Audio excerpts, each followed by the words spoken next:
This is not what you think it is. For decades, the term donk has been a punchline, a catch-all for any car with wheels too big and aspirations too high. It's become automotive slang for bad taste, for excess without artistry, a caricature. But what if that caricature is a lie? What if the real story is more complex, more demanding, and infinitely more important? What if, to be a true donk, you have to be one of these, and only these? A full-sized Chevrolet, built between 1971 and 1976. This isn't a story about bad taste. This is a story about how a forgotten generation of American sedans became the canvas for a cultural revolution. It's a story of engineering genius born from exclusion, and how a community, ignored by the mainstream, built a multi-million-dollar industry from the ground up. To understand the donk, you have to forget the stereotype and follow the money, the struggle, and the physics. Today, the influence of donk culture is undeniable. It has moved from the sun-drenched streets of South Florida to workshops across the globe. It dictates trends in the billion-dollar aftermarket wheel industry, and its top builds command six-figure price tags, combining Concours-level craftsmanship with shocking performance. But this journey from regional subculture to global phenomenon was never guaranteed. It was a battle fought on two fronts: a technical war against the limits of physics and automotive engineering, and a cultural war for legitimacy against a world that was quick to dismiss it. In this documentary, we will dismantle the myth of the donk. We're not just going to show you what these cars are. We're going to explain why they exist. We will trace the specific economic pressures, the social incentives, and the critical engineering breakthroughs that shaped this movement. We will analyze the risks taken, the fortunes made, and the unintended consequences of a culture that refused to be ignored. This is the forensic history of the donk, and it reveals more about America, innovation, and the nature of value than you could ever imagine.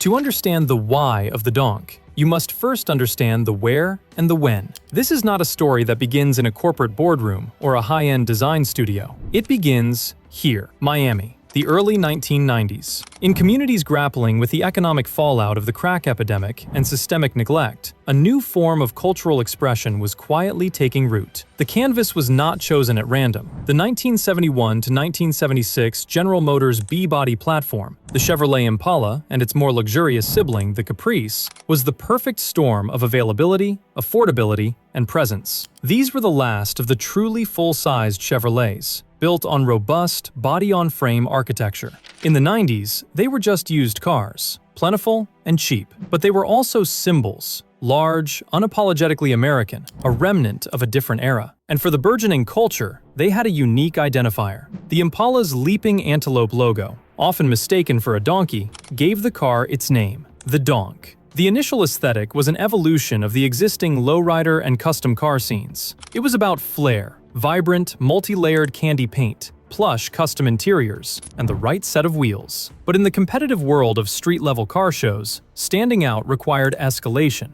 and in South Florida, that escalation went vertical.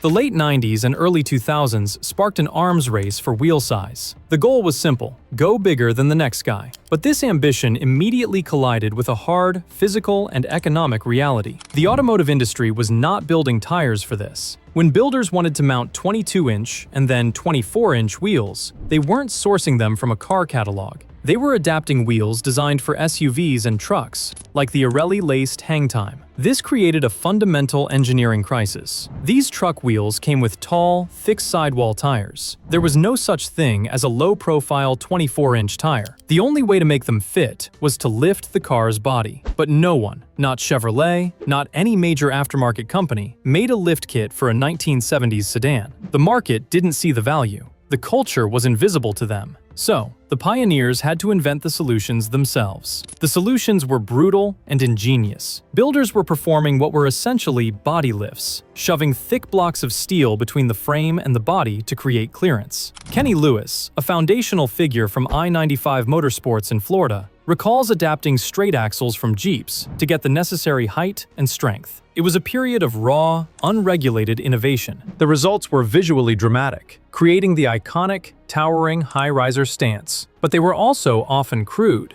You'd see frames hanging low beneath the body, a telltale sign of a body lift. The geometry was a nightmare, the ride quality punishing, and the safety questionable.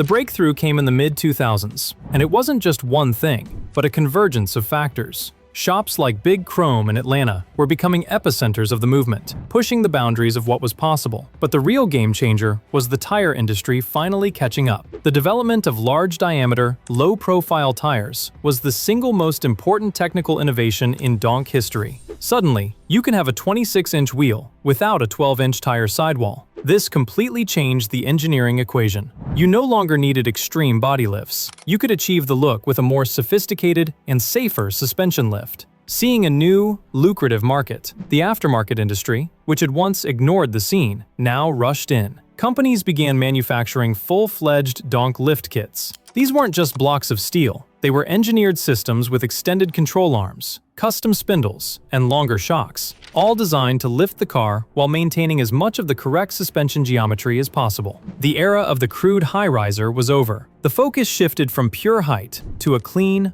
flush, and integrated aesthetic. The goal was now to make the impossibly large wheel look like it belonged there from the factory.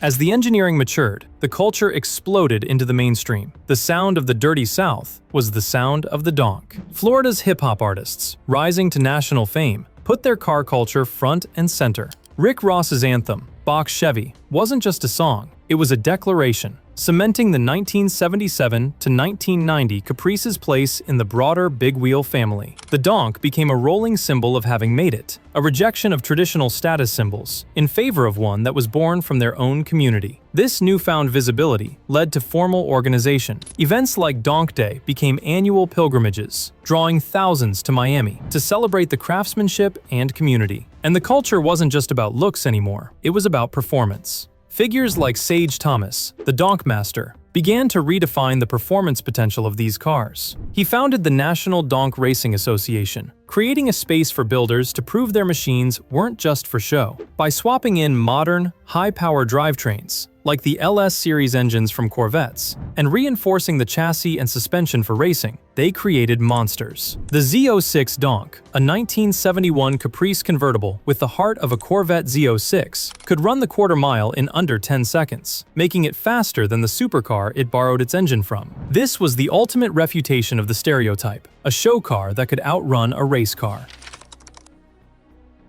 Today, a top-tier donk is a masterpiece of automotive engineering and artistry. The investment can easily run into the six figures. The 1971 to 1976 Caprice and Impala, once $500 beaters, are now sought-after platforms, with clean examples commanding prices upwards of $20,000 before a single modification is made. This is a direct economic consequence of the culture's influence. The economic ripple effect extends far beyond the cars themselves. The demand for ever larger and more complex wheels pushed manufacturers to invest in new tooling and design capabilities. Companies like Forgiato built a significant portion of their brand catering to this high-end custom market. The donk scene, once ignored, had become a powerful market driver, creating jobs in workshops, paint shops, and upholstery studios across the country. And its influence has bled into the mainstream. The aesthetic of the large wheel, once seen as radical, is now a common sight on everything from luxury SUVs to family sedans. The culture that was born from being outside the mainstream had, in a quiet but profound way, reshaped it. But this success has also created a new tension.